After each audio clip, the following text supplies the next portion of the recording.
katsarony ray fitiavana iray sotamin'izay ny tamberinantsara indray lasa paradisa teo la toerana kely niovalapatampoka teo reo trano kely amisany la toera mami de tsy maintsy maninanao iany aizintsony mo no ahitako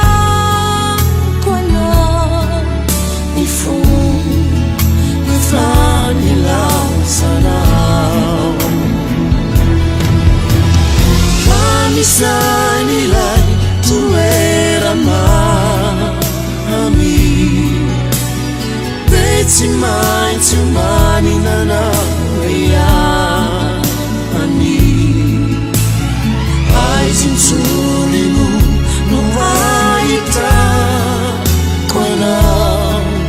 ny fomba fanilazanao toerana iray de tsotra kely izay nampiray katsarony ray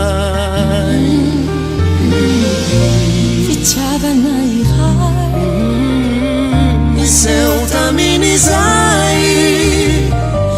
ny tamberinantsay indray lasa paradisa teo la toerana kely niovalapatampoka teo reo trano kely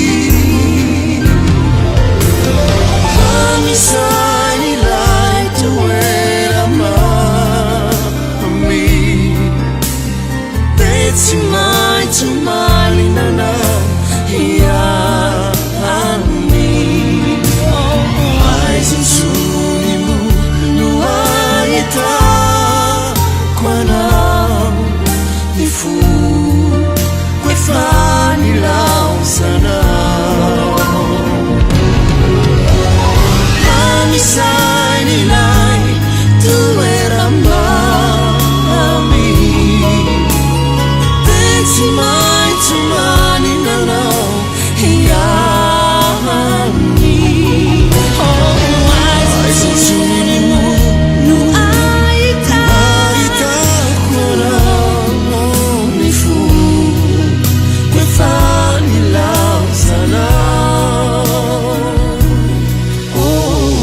aizintsony mo no ahitako